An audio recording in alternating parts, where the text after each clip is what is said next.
ایک مدرسے پر ہاتھ ڈالنے سے جتنی تکلیف ہوتی ہے نا، اتنی ہم علماء اس سود کی ٹیس محسوس کر لینا اور حکومت سے مطالبہ کریں کہ ہمیں نہیں چاہیے، تو یہ ختم ہو جائے گا۔ اگر اسٹیٹ بینک کے پاس 1 ارب 200 کروڑ روپے سے زائد سونا ہے تو اسٹیٹ بینک جتنے چاہے نوٹ چھاپ سکتا ہے۔ امریکہ کا ڈالر کس بیس پہ چھپتا ہے؟ اسلام نے جو سود کو حرام قرار دیا اس کی ریزنز کیا ہو سکتی تھی اور کیا ہیں، آج کی سوسائٹی میں اس کا ایفیکٹ کیا ہے؟ سود والے بینک تو ڈائریکٹلی سود کو استعمال کر رہے ہیں، اسلامی بینک انڈائریکٹلی سود کو استعمال کر رہے ہیں، اور وہ کہتے ہیں مجبوری ہے، کیا کریں۔ اگر سود حرام ہے، سارے مکاتب فکر اسے حرام سمجھتے ہیں، اس کی ساری شکلوں کو حرام قرار دیتے ہیں، تو آج تک اس کے خاتمے کے لیے باقاعدہ اس طرح سے کوئی جدوجہد یا کوئی اس طرح کی کوئی چیز کیوں سامنے نہیں آ رہی؟ میر کیا سادہ ہے، بیمار ہوئے جس کے سبب اسی عطار کے لونڈے سے دوا لیتے ہیں۔ السلام علیکم ورحمۃ اللہ وبرکاتہ۔ نہد کے پلیٹ فارم سے میں ڈاکٹر صلاح الدین آپ کا میزبان آپ کی خدمت میں حاضر ہوں، اور حجۃ الوداع کی مناسبت سے ہم آپ کے لیے ایک پروگرام لے کے آئے ہیں کہ نبی کریم صلی اللہ علیہ وسلم نے اپنی 23 سالہ زندگی کے اندر جو چارٹر آف ہیومینٹی دیا تھا اس میں کافی سارے نکات ہیں۔ ان نکات میں سے ایک نکتہ جو انسان کی ایمان اور صحت کے بعد انسان کے لیے بہت زیادہ ذمہ داری والا ہے، وہ اس کی اکانومی ہے اور اس سے ریلیونٹ ہے۔ ہم آج اس پہ بات کریں گے، اس سے متعلق اس کی جزیات جو ہیں وہ جانیں گے۔ آج ہمارے ساتھ اسٹوڈیو میں موجود ہیں استاذ العلماء مفتی شیخ یوسف طیبی صاحب حافظہ اللہ تعالی۔ سر، آپ کو اسٹوڈیو میں خوش آمدید کہتے ہیں۔ اور اسی طرح ہمارے ساتھ اسٹیٹ بینک کے چیف مینیجر جناب منیر احمد صاحب موجود ہیں۔ ماشاء اللہ ریسرچ بھی کر رکھی ہے اور بائی چوائس انہوں نے اسلامک اکانومی کو بڑے ڈیپلی دیکھا ہے، اس کا انالیسس کیا ہے۔ سر، آپ کے وقت کا بہت شکریہ، آپ کی خوش آمدید۔ اچھا سر جی، سوال سب سے پہلے تو یہ ہے کہ نبی کریم صلی اللہ علیہ وسلم نے اپنی 23 سال کی نبوت والی زندگی کے اندر چیزوں کو گریجولی لے کے چلے اور ان کو بالترتیب اللہ کے حکم سے جو حلال تھی انہیں حلال قرار دیا اور جو حرام تھی ان سے منع کیا، لیکن بالکل آخری ایام میں یا یوں سمجھ لیں کہ بوقت رخصت اللہ کے رسول صلی اللہ علیہ وسلم نے سود کا نام لیا اور سود کو حرام قرار دیا۔ اس کی وجہ اور علت کیا ہے؟ دیکھیں، اللہ تبارک و تعالیٰ کے رسول صلی اللہ علیہ وسلم نے مدینہ کی زندگی میں بھی سود کو ناجائز قرار دیا ہی تھا، بلکہ جتنے پوائنٹ بھی آپ نے حجۃ الوداع کے موقع پر بیان کیے ہیں وہ سارے ہی پہلے گریجولی بیان ہو چکے تھے، تو ان کا ایک فائنل اعلان آپ نے حجۃ الوداع کے موقع پر کیا ہے۔ جیسا کہ خیبر فتح ہوتا ہے 5 ہجری میں، تو وہاں سے بعد میں کھجوریں آتی ہیں، تو اچھی اچھی سب کھجوریں تھیں، تو رسول اللہ صلی اللہ علیہ وسلم پوچھتے ہیں کہ اکل تمر خیبر ہکذا، کیا خیبر میں سب اچھی کھجوریں ہوتی ہیں؟ تو کہا نہیں حضرت، وہ چونکہ آپ کی خدمت میں لانی تھی تو ہم نے نکمی کھجوریں 2-3 کلو دے کر 1 کلو اچھی کھجور خرید دی اور ہم لے کر آ گئے۔ تو فرمایا خبردار، یہ تو سود ہے، آئندہ ایسا نہیں کرنا، یہ تو سود ہے۔ تو یہ کیسے سود ہے؟ یہ اگر اس میں سوال ہوا تو میں انشاءاللہ عرض کروں گا۔ بتا دیجیے ساتھ ہی کہ ایک ہی جنس کی چیز ہے اور یہ اس طرح سے کرنا، جیسے گندم کے بدلے گندم، چاول کے بدلے چاول۔ تو پہلی بات تو یہ کہ آپ نے اپنی مدینہ کی زندگی میں بھی سود کو غلط کہا تھا، اور اس کا فائنل اعلان بلکہ کہا کہ میرے چچا عباس کا سود میں پہلے معاف کرتا ہوں اور باقی لوگوں کا بھی ختم ہے اور آج کے بعد کوئی نہیں لے گا۔ تو یہ فائنل مہر وہاں، بلکہ اس وقت چونکہ ساری دنیا کے علاقے کے لوگ جمع تھے تو یہ اعلان وہاں پہ کیا گیا، ورنہ سود آپ پہلے بھی منع کر چکے تھے۔ دوسری بات یہ کہ یہ 6 چیزیں کیسے سود ہیں، تو جو بنیادی طور پر معیشت اسلامیہ کا مرکزی نقطہ ہے وہ یہ ہے کہ غریب کی فیور کی جائے، اور سود کا وکٹم غریب ہوتا ہے، اور سود کو حرام کرنے سے غریب کی فیور ہوتی ہے۔ مثلا اگر سیٹھ آپس میں سود کا کام کرتے رہیں تو غریب کو جاب نہیں ملے گی، تو ان کو تو نفع بہت ملے گا۔ سپوز کہ میں 10 کروڑ روپے جیب میں ڈال کر جاتا ہوں، کموڈیٹی مارکیٹ سے میں اجناس خریدتا ہوں، تو ایک دم پورے معاشرے میں ہلچل ہو جائے گی۔ جو اس کے توڑے بناتا ہے، کٹے بناتا ہے، اس کا سٹف بناتا ہے، اس کو بناتا ہے، اس کو بنتا ہے، اس کو چھاپتا ہے، اس کو سیتا ہے، اس کو لے کر آتا ہے، اس کے تھوک والا، اس کے پرچون والا، اور پھر جو بھرتا ہے، اور پھر جو سٹف اس میں ڈالا جا رہا ہے وہ کہاں سے پیدا ہوا، اس کا ہل چلانے والا، اس کا سیڈ والا، یعنی ایک دم حرکت آ جاتی ہے، پورا ایک سائیکل چل پڑتا ہے. تو اس میں غریب کے لیے جاب نکلتی ہے. اس کے مقابلے میں اگر میں 10 کروڑ لے کر ڈالر خریدنے جاتا ہوں، ریال خریدنے جاتا ہوں، تو کتنے غریب استعمال ہوں گے، اس میں کتنوں کو مزدوری ملے گی. تو منی مارکیٹ کو آپ نے سود قرار دیا اس میں نفع لینے کو، تاکہ یہ، کیونکہ اس میں نفع تو ہوتا ہے مگر وہ صرف امیر لوگ ہی فائدہ اٹھاتے ہیں. کہ لا یکون دولتم بین الاغنیاء منکم، ایسا نہ ہو کہ پیسہ صرف گلیوں میں گھومتا رہے اور غریبوں تک نہ پہنچے. تو ایک تو یہ بات ہے جو سونا اور چاندی، یہ 6 چیزیں ہیں، ایک گندم ہے اور ایک نمک ہے، ایک کھجور ہے اور ایک جو ہیں. 4 چیزیں کموڈٹی ہے اور 2 چیزیں نقد ہیں جو سونا اور چاندی ہے. ان 6 چیزوں کو اس میں ہم نفع نہیں کما سکتے، یعنی جتنا دینا ہے اتنا ہی لینا ہے. اتنا ہی لینا ہے اور ہاتھوں ہاتھ لینا ہے، لیٹ بھی نہیں کرنا. تو اس کا یہ فائدہ ہوگا کہ جب آپ کو اس میں نفع ہی نہیں مل رہا تو آپ اس کو مجبوری کے وقت ہی کرو گے، اور ویسے اس کو آپ اپنا ذریعہ معاش نہیں بناؤ گے، کیونکہ نفع لینا جائز ہی نہیں ہے. تو سونے چاندی کے سکے ہی چلتے تھے اس زمانے میں. تو آپ کو چینج چاہیے، تو میں 500 کا نوٹ لے کر گیا، 5000 کا، آپ کے پاس 1000 کے 5 ہیں تو میں لے لوں گا اور ہاتھوں ہاتھ لے لوں گا، اور اس میں کوئی نفع نہیں لے سکتا، اوپر نیچے کچھ نہیں لینا دینا. تو یہ نوٹ تو خیر سود کی بیس پہ چھپتے ہیں، وہ جو میٹل کرنسی تھی اس کی بات کر رہا ہوں میں. ٹھیک ہے. حضرت عمر بن خطاب رضی اللہ تعالیٰ عنہ ایک مجلس میں موجود تھے. تو ایک ساتھی کہتا کسی کے پاس چینج ہے؟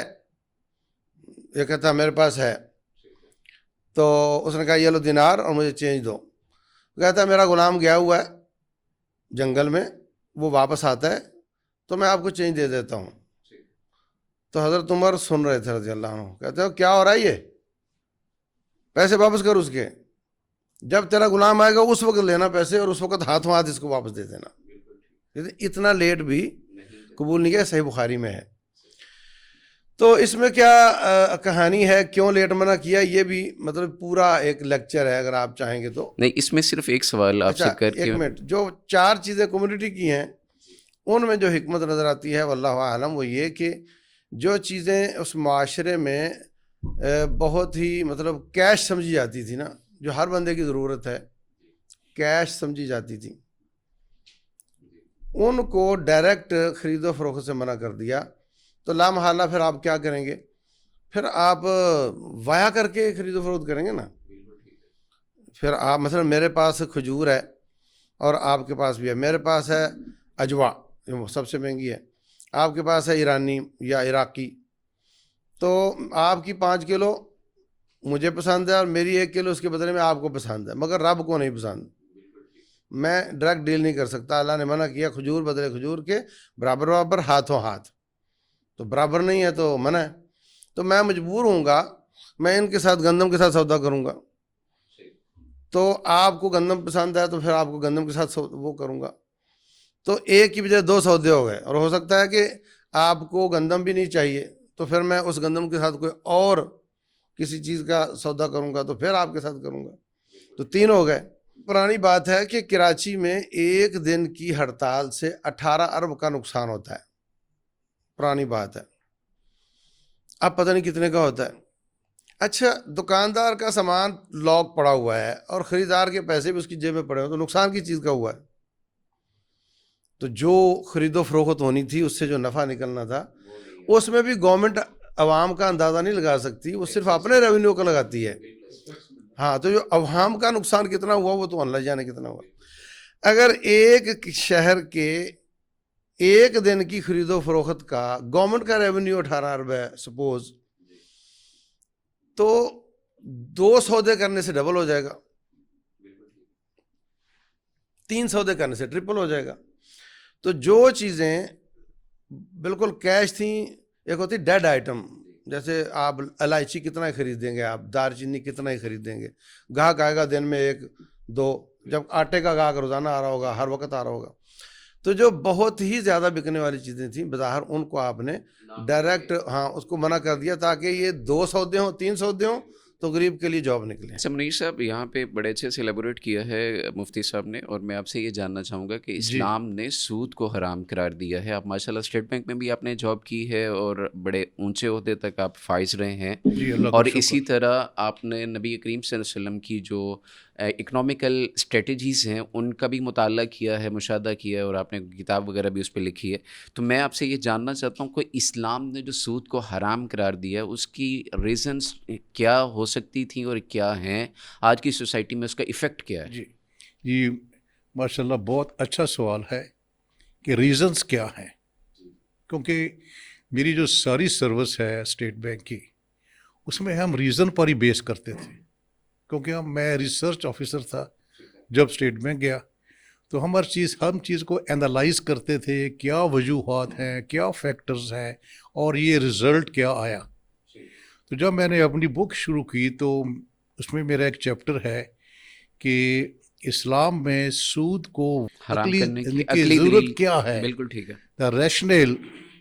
کیونکہ یہ میرے سوال میرے ذہن میں اس ٹاپک اس لیے رکھا کہ جب سود کا حکم آیا کہ سود منع ہے, کیونکہ پہلے رب نے بے کی بات کی ہے, جو سورہ بقرہ کی آیت ہے, پہلے بے کو حلال کیا اور پھر سود کو حرام کیا. ربا اور بے سیکوینس یہ ہے کہ پہلے بے ہے, ٹھیک جو ابھی بات کی مفتی صاحب نے کہ چیزوں کا خرید و فروخت مارکیٹ میں, گندم ہے, جو ہے, چاول ہے, نمک ہے, یہ بے ہے. اچھا, تو جو ربا ہے آج کی زبان میں ہم اسے کہتے ہیں فائنینشیل ٹرانزیکشنز. تو میں یہ سوچتا تھا کہ کیا وجہ ہے, کیونکہ میرا اپنا یقین ہے کہ دین کا کوئی بھی حکم, چاہے اللہ کا فرمان ہو یا حدیث رسول صلی اللہ علیہ وآلہ وسلم ہو, وہ عین فطرت ہے, اس میں ریزن ہے. اور پھر ایک سوال بھی اٹھا تھا, کیونکہ اب جب میں اکنامکس کی بات کرتا ہوں تو یہ میں جانتا تھا کہ جو سرمایہ ہے اس کے دو استعمال ہیں. اب میرے پاس 10 لاکھ روپیہ ہے, میری مرضی ہے میں ایک دکان کھول لوں, یہ بے کا کاروبار ہے. میری مرضی ہے میں کسی کو سود پر قرض دے دوں, یہ ربا ہے. ٹھیک ہے. جب یہ قرآن میں حکم آیا سورہ بقرہ میں, تو یہودیوں نے سوال کیا تھا, اور ہے کہ جب نبی پاک صلی اللہ علیہ وسلم مدینہ گئے تھے تو یہودیوں کے بہت سے سوال تھے, اور وہ سارے لاجیکل تھے. وہ یہ تھا کہ یہ جو سرمایے کی 2 قسمیں ہیں کہ آپ کی مرضی ہے آپ بے کر لیں, آپ کی مرضی ہے آپ ربا کر لیں. کیونکہ مدینہ میں یہودیوں کے پاس بے کا بزنس بھی تھا اور ربا کا بزنس بھی تھا. تو پھر اس کی وضاحت اللہ نے خود فرما دی کہ بے میں فلاح ہے اور ربا میں ہلاکت ہے.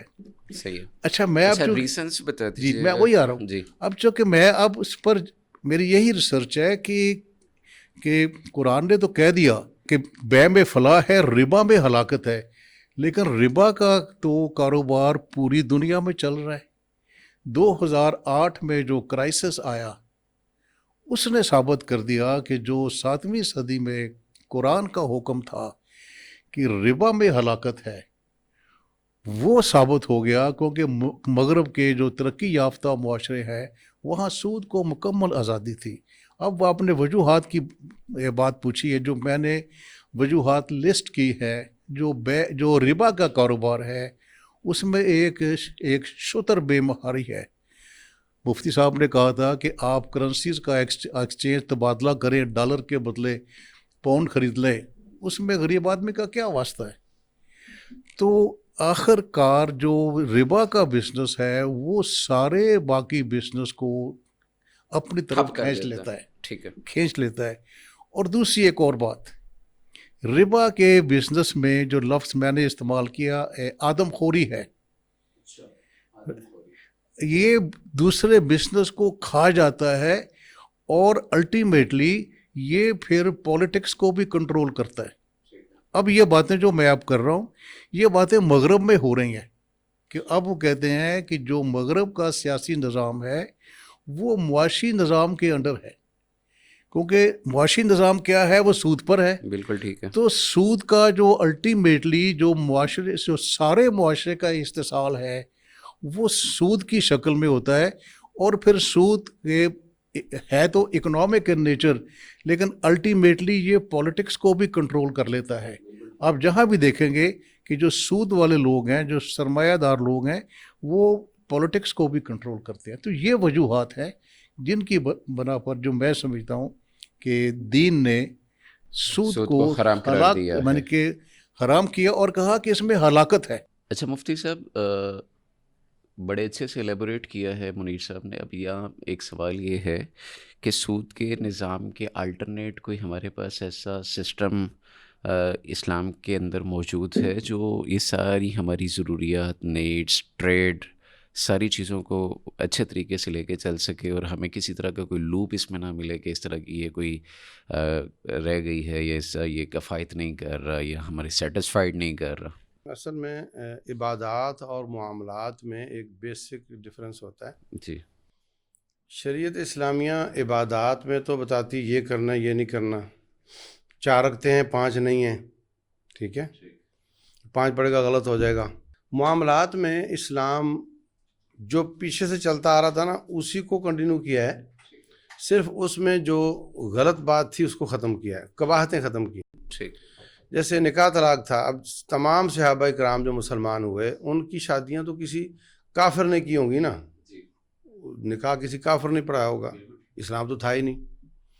تو آپ نے یہ نہیں کہا کہ تم مسلمان ہوئے ہو تو اب تمہارا نکاح دوبارہ ہوگا، بالکل نہیں۔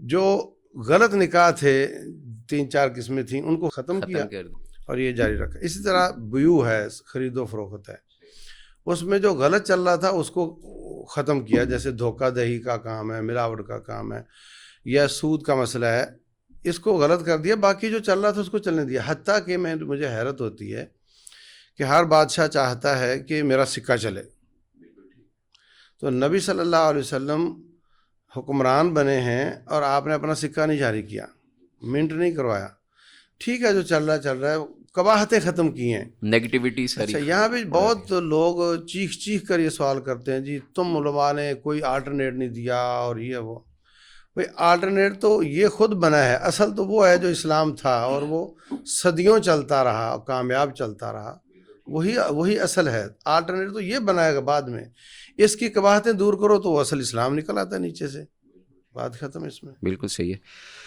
اچھا سر جی، یہاں منیر صاحب آپ سے یہ جاننا ہے کہ بظاہر ایک چیز ہمیں لگتی ہے نوجوان طبقے کو کہ اگر ہم بینک سے گاڑی لیتے ہیں، ہم بینک سے بائک لیتے ہیں، ہم اپنی ضروریات کی چیزیں انسٹالمنٹ پہ لیتے ہیں بینک سے، تو بظاہر اس میں تو ایک بڑھوتری ہے کہ میں نے ایک وہ دینا ہے، اور جب کہ اللہ سبحانہ و تعالیٰ کا اپنا فرمان ہے۔ اب یہاں پہ یہ جاننا ہے کہ کیا اس کو کسی بھی انداز میں لیبوریٹ کیا جا سکتا ہے یا سمجھایا جا سکتا ہے کہ بھائی کیونکہ آپ تو بینکنگ سسٹم کا حصہ رہے ہیں نا، تو یہ سوال اس لیے میں نے مناسب سمجھا کہ آپ سے کروں کہ کیا قباحتیں ہیں جن کی بنیاد پہ ہم یہ کہہ سکتے ہیں کہ نہیں بھائی یہاں سے اوائڈ کرو، چونکہ جب مفتیوں کے فتوے بھی موجود ہیں اسلامک بینکنگ کے حوالے سے، تو آپ اس کو کس نظر سے دیکھتے ہیں؟ جی میں اس میں تھوڑی سی پہلے جو مفتی صاحب نے بات کی نا کہ معاملات تو چل رہے تھے اور آپ نے سود کو منع کر دیا اور چیزیں منع کر دی، تو اس میں جو میری اپنی ریسرچ ہے نا، میرے پاس ایک سوال تھا کہ کیا اسلام کا کوئی معاشی نظام ہے، اور اگر ہے تو وہ کہاں ہے؟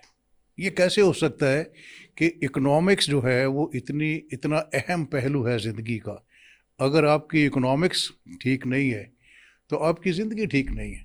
اور دوسری بات یہ تھی کہ جب نبی پاک صلی اللہ علیہ وسلم مدینہ گئے تو یہودی وہاں کی مدینہ کی اکنامکس پر چھائے ہوئے تھے، کیا آپ نے کوئی معاشی نظام دیا؟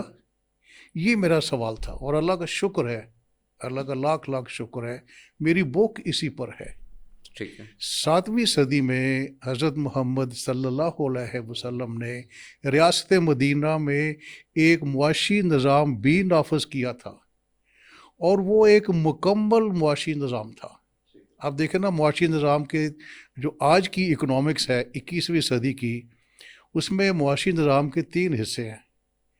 پہلے تو ہے کہ آپ نے کیا پیدا کر رہے، جسے ہم پڑھتے ہیں اکنامکس میں what to produce, how to produce and for whom to produce، کہ کوئی چیز کس طرح پیدا کرنی ہے، اس کو خرچ کیسے کرنا ہے، پھر اس کو تقسیم کیسے کرنا ہے، ڈسٹریبیوشن، کنزپشن، پروڈکشن۔ میں حیران ہوا چونکہ میں نے سارا کام اسٹیٹ بینک میں کیا، ریسرچ ڈپارٹمنٹ اکنامکس میں، وہ ایک مکمل معاشی نظام تھا۔ نبی پاک صلی اللہ علیہ وسلم نے مدینہ میں ایک مارکیٹ بنائی اور وہاں وہ نظام نافذ کیا، اور جو بڑی خوبصورت بات ہے، آپ نے سارے ٹیکس ختم کر دیے اور 2 ٹیکس عشر اور زکوٰۃ جو اسلام کے ٹیکس ہیں. تو یہ ہے کہ میں اسی کی بات کر رہا ہوں اور اسی کو پروموٹ کر رہا ہوں کہ جب ہم اپنے ملک میں معاشی نظام نافذ کریں گے تو وہ سارا روڈ میپ تو ہمیں دے دیا گیا ریاست مدینہ کی طرف اب سے. یہاں پہ پھر ایک نئی بحث کا آغاز ہو جائے گا، لیکن میں صرف چاہتا ہوں کہ چند جملوں میں اس پر روشنی ڈال دیں کہ آپ نے کہا کہ نبی صلی اللہ علیہ وسلم نے ٹیکسز جو ہیں وہ ختم کر دیے. ہمارے ہاں تو یہ کانسیپٹ پراپر دیا جا رہا ہے، باقاعدہ میڈیا کیمپینز کے ذریعے دیا جا رہا ہے کہ اگر آپ ٹیکس پے نہیں کرتے ہیں یا آپ ٹیکس پیئرز نہیں ہیں، آپ فائلر نہیں ہیں، تو پاکستان کیسے چلے گا، آپ پاکستان کی ڈسٹرکشن کے ذمہ دار ہیں. آپ پھر اس میں کیا کہیں گے؟ مسند احمد کی میں حدیث درج ہے کہ صاحب مکس، عربی میں ٹیکس کو مکس کہتے ہیں، ٹیکس لگانے والا جنت میں نہیں جائے گا.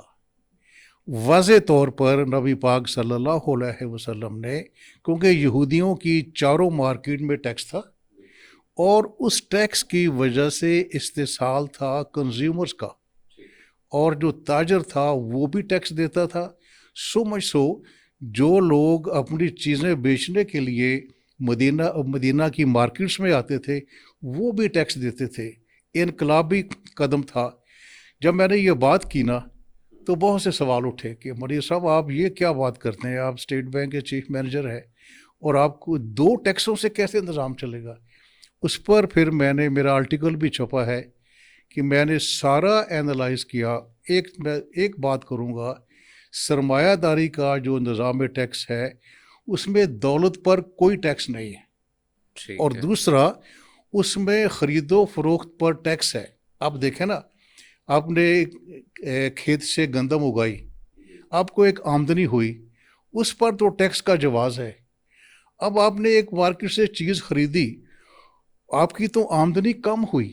جو ٹیکس کا اصول ہے کہ جب آمدنی ہوگی تو اس آمدنی میں کچھ حصہ حکومت کو دینا پڑے گا ٹیکس کی شکل میں. ٹھیک.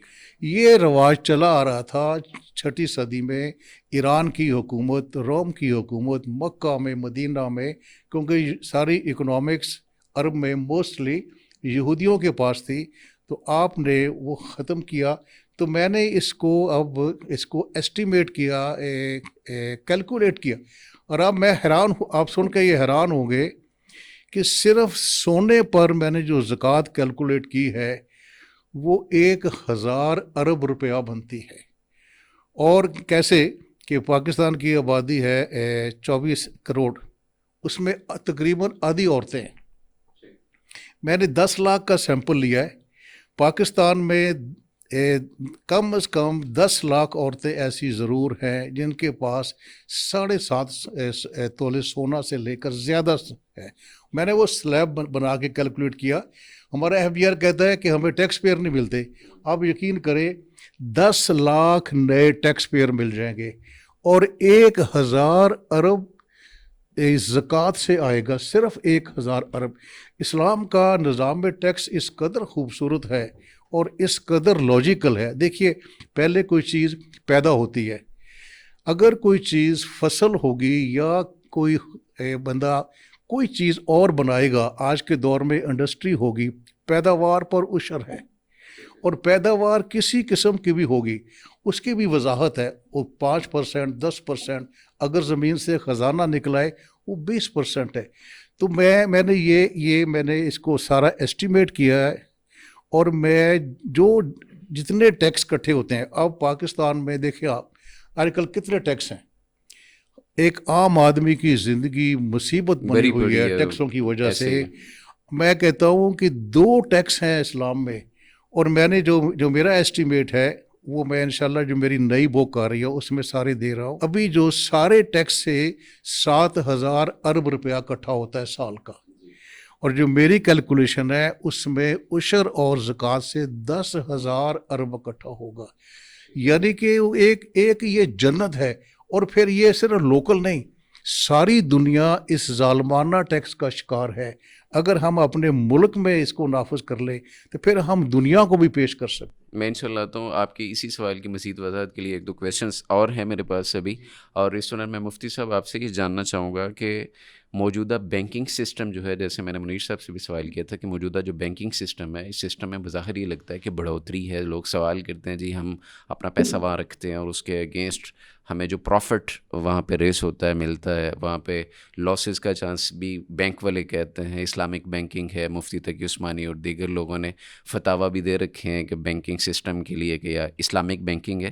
تو آپ اس کو کس نظر سے دیکھتے ہیں؟ اور کیا بینک سے لیز پہ گاڑی لی یا دیگر چیزیں یا گھر وغیرہ پیسے لے کے قرض اور یہ چیزیں لینا، یہ سود ہے نہیں ہے تو کس طرح، نہیں ہے تو کیسے؟ اگر اجازت ہو تو تھوڑی سی بات ٹیکس کے حوالے سے میں کر دوں پہلے. جی دیکھیں، اسلام میں جب صرف زکوٰۃ اور عشر تھا نا، تو اس وقت جو ریاست تھی وہ سروسز نہیں دیتی تھی. صرف ایک قاضی کی تھی کہ بھائی ٹھیک ہے اگر کسی کا کیس ہے تو آ جاؤ ہم حل کر دیں گے. اس کے علاوہ نہ کوئی اسکول یونیورسٹی تھا اور نہ کوئی روڈ اور نہ ٹریفک پولیس ادارے اس طرح کے اور نہ اس طرح کچھ نہیں تھا. اور حتیٰ کہ فوج بھی والنٹیئر تھے سارے، کسی قسم کا وہ نہیں تھا. تو اسلام میں اس میں کوئی قباحت نہیں کہ اگر آپ کوئی سروس دیتے ہیں، آپ کو میں انڈیویجول دیتا ہوں سروس تو میں پیسے نہیں مانگوں گا آپ سے. تو اگر گورنمنٹ سروس دیتی ہے اس کے اگینسٹ اتنا ایک ٹیکس ہو کہ یہ سروسز کے مقابلے میں ہے صرف ریزروس اتنے ہاں ہوں بس، گورنمنٹ کے پاس کہ وہ تو اس میں کوئی حرج کی بات نہیں ہے، سمجھ آئی نا. لیکن یہاں تو اتنے زیادہ ٹیکس ہیں کہ انڈسٹریلسٹ بیچارہ اپنا کام ہی نہیں کر سکتا، اس کے ریٹ اتنے بڑھ جاتے ہیں کہ وہ بیچ نہیں سکتا بعد میں. یہ جو حدیث بیان کی ہے منیر صاحب نے وہ اس پہ لاگو آتی ہے. اور جو معقول قسم کے اور جیسے ہم روڈ پہ چل رہے ہیں تو تھوڑے پیسے دینے پڑ رہے ہیں تو اس پہ یہ لاگو نہیں آتی. یعنی ٹول ٹیکس وغیرہ اس طرح اس ہاں پہ نہیں مطلب آتی ہے، وہ جو چیز سروسز کے مقابلے میں ہے نا، جس کی زندگی اجاڑ دی جا ہاں رہی ہے. بالکل بالکل. یہ اصل میں آتے بھی IMF کی طرف سے ہی ہیں اور ان کا مقصد یہ ہے کہ ان کی پروڈکشن کوئی نہ ہو اور یہ ایسے کریں. یہ تو تھی وضاحت تھوڑی سی. دوسری بات یہ ہے کہ جو بینکنگ سسٹم ہے یہ اس کو کچھ لوگ کہہ رہے ہیں کہ یہ اسلامی ہو گیا ہے. دیکھیں اس میں یہ سوال تو اصل میں بنتا منیر صاحب سے ہی ہے. ان کی طرف بھی جانا میں ہاں تو اس میں بنیادی طور پر ایک بات جو کوئی نہیں کرتا اور یہ بالکل راز نہیں ہے اور کتابوں میں واضح لکھا ہوا ہے اور ہمارا ہر اکنامکس کا بچہ اس کو پڑھ رہا ہوتا ہے، وہ یہ ہے کہ آپ کا پیسہ جب کسی بہانے بینک میں داخل ہوتا ہے تو اگر وہ 2000 ہے تو اس کو وہ اپنے ریزروز کی پرسنٹیج کے ساتھ ضرب لگاتے ہیں. سپوز کہ ہر علاقے میں ریزرو رکھتے ہیں وہ، مطلب آج 100 میرے بینک میں 100 روپیہ دینے والے لوگ آتے ہیں تو 20 نکالنے والے بھی آتے ہیں سپوز. تو ان کے بینک میں نکالنے والے 10% ہیں، میرے بینک میں 20 ہیں، آپ کے میں 15 ہیں سپوز. تو جتنے پرسنٹ آپ ریزرو رکھتے ہیں اتنے پرسنٹ سے ضرب لگائیں گے ہر آنے والی رقم کو. ٹھیک ہے. تو میرا 2000 اگر 20% چل رہا ہے تو میرا 2000 بینک میں جا کر 10,000 ہو جاتا ہے ان کے ڈیجٹس میں. ٹھیک ہے. کرنسی نوٹ ان کے پاس 2000 کا ہے اور ان ڈیجٹس میں وہ 10,000 ہو چکا ہے. میں نے اگلے دن اپنا 2000 واپس لے لیا. ٹھیک ہے. اب 8000 ان کے پاس ڈیجٹس میں لکھا ہوا باقی رہے گا، اس کو فریکشنل ریزروز کہتے ہیں. اور یہ اس طرح بڑھتا جاتا ہے کہ ایک سے ایک برانچ کھلتی چلی جاتی ہے.